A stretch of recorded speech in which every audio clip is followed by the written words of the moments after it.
As far as writing the songs, working with Tommy and Chris, Alex Chilton, for instance, was a song that I wrote, and I pretty much wrote all the songs. The songs that we're all credited with are songs where I would come up with the major idea and not want to do it, and through Tommy and Chris's insistence or exuberance, they would show me that the song was worthwhile, and they would suggest, tempo or do this. I mean, they never really suggest lyrics or anything like that, but, that constitutes writership in my mind, just the fact that they wake me up to realize when we have a good song.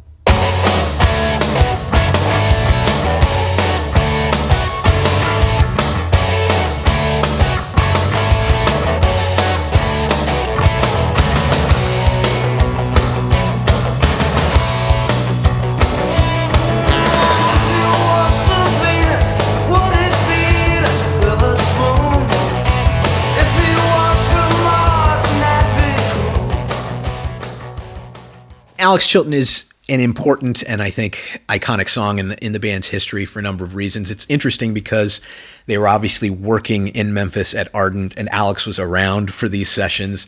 They'd had a relationship with Alex dating back to 1984, and in fact, the show that was supposed to be the Replacement's big major label showcase at CBGB's in December of '84, Alex opened for them. As the story goes, Paul met him sort of after the show as everybody was getting paid, and he was talking to Alex and complimenting him about one of his songs. I think it was a Big Star song, probably Watch the Sunrise. And he said, I'm in love with that song. What's that song? And the idea was kind of because people, me in fact, would come up to Alex. I think the first time I met him, I was a little drunk. And I said, Alex, I'm a big fan of yours. I'm in love with that one song. What's that song? He gets that all the time where people know who he is and know September Girls, or I still don't know the song that I love. It's the second to the last one on number one record. I was, been in his presence where people come up and say, I'm in love with that one song. I'll sing it differently, but I think I hit all bases on that. I think it's I'm in love with that song, with the song, and what's that song, and with this song. You could take your favorite and sing it through every time. So the line, it comes from a real place. And then the next day, Peter Jesperson and Paul met Alex near where he was staying at St. Mark's Place. And Alex was, hanging out by the trash and fiddling with his stash. And so the song is really colored by a lot of real things in Paul's first impressions of meeting Alex and knowing him. Alex Chilton is, I'm happy to say, a friend of ours.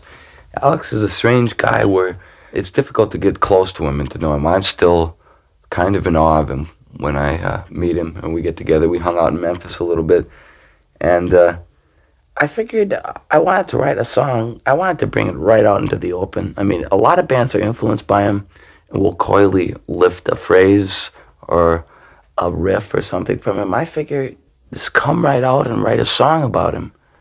What's wrong with that? Everyone else pays homage to him in around the barn kind of ways. Alex is one of the best songwriters in the world, and, I like the guy, and what the hell? That's great. He paid us $50.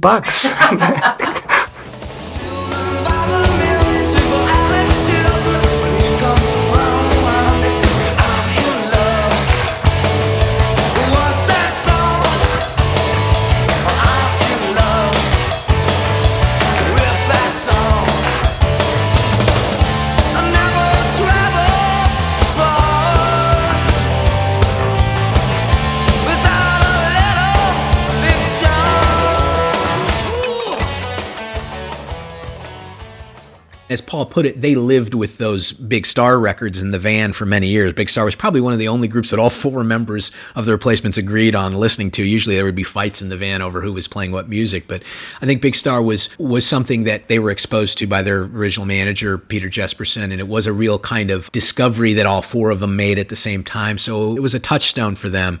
And I think it was a touchstone because Big Star, especially at that point, as I say, was a band that, nobody had heard of, nobody knew. Their records weren't available. They were a band really lost to history. And I think that was both interesting to the Replacements, thinking like, wow, you can make records as great as these and nobody knows who the hell you are.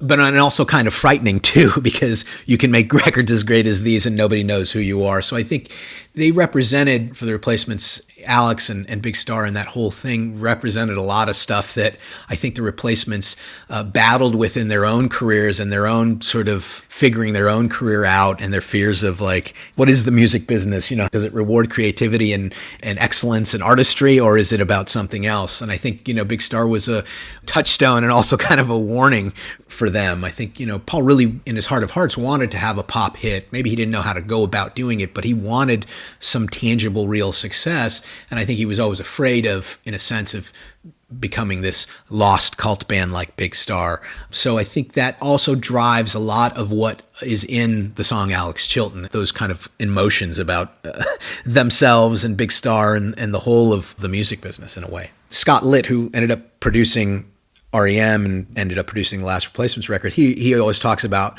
well, if that song had been called Buddy Holly, it might have been like the Weezer hit, you know. But calling it Alex Chilton, I think people at Warner Brothers even were like, who's Alex Chilton? You know, they were mythologizing a guy that most people at the time in 1987 didn't know, you know.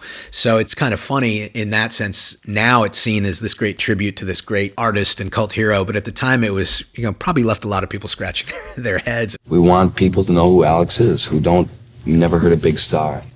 And it's like, it's our way of like, you know, he doesn't need our help. He doesn't want our help, but damn it, he's going to get it. Whether he likes it or not. There's no doubt about it that because Big Star was recorded at Ardent, you know, the Replacements were like, yeah, let's do it. You know, there would be no Big Star but for Ardent Studios. They never had any success whatsoever, but they made 3 amazing records that were so influential, even though they were barely even released. So I think when you look at it through the filter of Alex Chilton and Big Star, it makes perfect sense that they came to Memphis, you know. The story was that Alex was supposed to actually play on the song Alex Chilton, you know, and I think they were a little embarrassed to play it for him, so they'd always turn it down if Alex was ever in the studio at the time. But ultimately, I think Alex grew to appreciate it. His quote was, you know, I feel like some long lost outlaw like John Wesley Harding, you know, and I think there was, as I put it in my book, I think Paul was myth-making a little bit, but it was also a hopeful projection. My theory was that, you know, in a world where children by the millions scream for Alex Chilton, that maybe they would scream for the Replacements as well.